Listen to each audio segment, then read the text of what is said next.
What's the least I can believe and still be a Christian? A guide to what matters most. Part 1, Chapter 2. Good Christians don't doubt. I believe, help my unbelief. The father of the convulsing boy in Mark 9:24. Several years ago, Hollywood produced a powerful film called Cinderella Man, starring Russell Crowe and Renee Zellweger.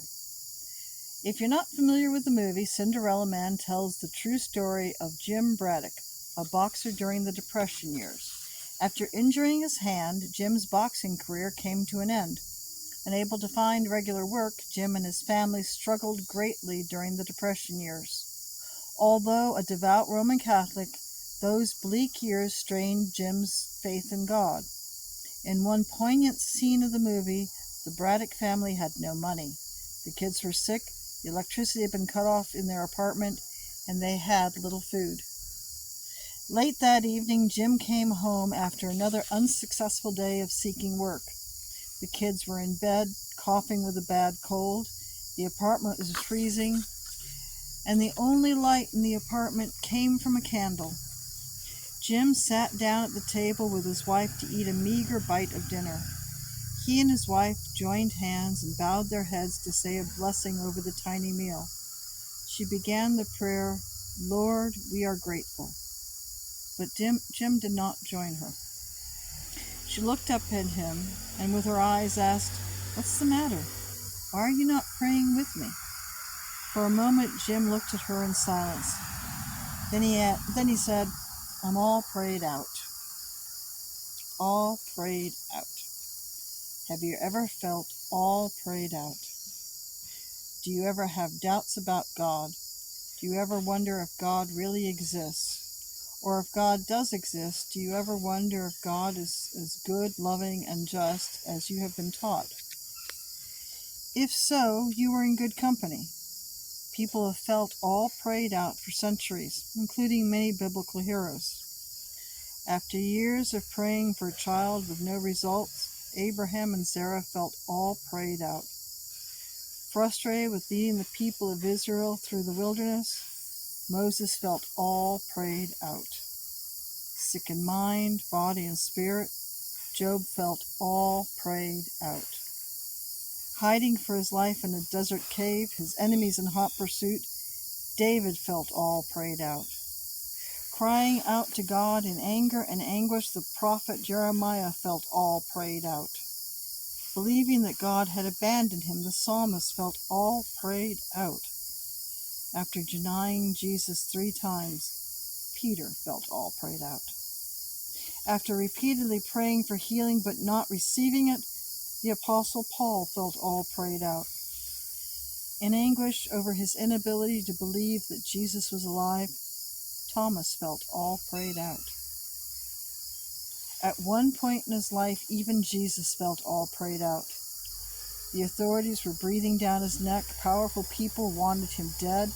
He had less than a day to live. So he went to the Garden of Gethsemane to pray. 3 times Jesus poured out his soul to God to spare his life.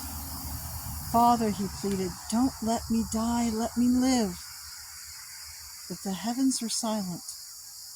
Instead of being rescued by God, Jesus was arrested, abandoned by his disciples, denied by his best friend, put on trial, condemned, beaten, mocked, and cruelly executed. Hanging on the cross, Jesus cried out, my God, why have you forsaken me?" Like so many others through the years, Jesus felt all prayed out. Some people believe that religious questions, struggles, and doubts are a sin, but they are wrong. Doubt is not the enemy of faith, but part of faith. Tennyson was right when he said, "There lives more faith and honest doubt, believe me, than in half the creeds." When author Madeleine L'Engle was asked, "Do you believe in God without any doubts?" she replied, "I believe in God with all my doubts." Her response reminds us of a profound chapter in the Bible that says, Lord, I believe, help my unbelief. You want to look it up, it's Mark 9:24, and that's from the New King James Version. Most of us can relate to that. We do believe, but we also have times of unbelief. That's always been true for people of faith, and it always will be. But some doubt it. Take, for example, the resurrection of Christ. Most people would agree that belief in the resurrection is the heartbeat of Christian faith. But when God raised Jesus from the dead, skepticism about his resurrection abounded. In fact, doubts about the resurrection are recorded in all 4 Gospels. When the early followers of Christ heard the glorious news of the resurrection, they struggled to believe it. Matthew 28 says, when they saw him after the resurrection, they worshipped him, but some doubted. That's verse 17 with added emphasis.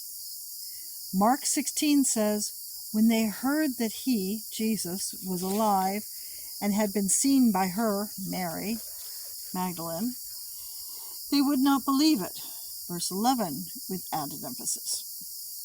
Luke 24 says, returning from the tomb, they told all this about the resurrection to the 11 and to all the rest. But these words seemed to them an idle tale, and they did not believe them. Verses 9-11 with added emphasis. John 20 says, the other disciples told him, Thomas, we have seen the Lord.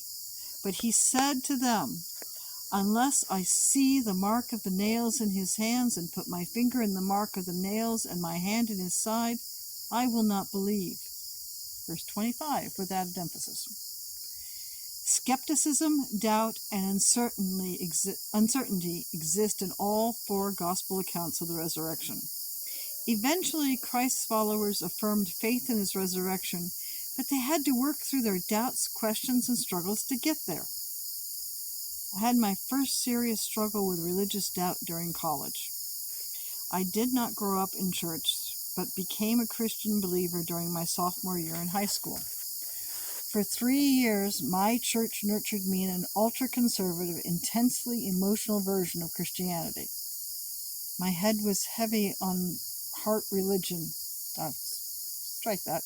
My church was heavy on heart religion, but light on head religion. And then I went off to college. For the first time in my life, I had serious discussions with agnostics and even atheists. I studied philosophy, world religions, and evolutionary biology.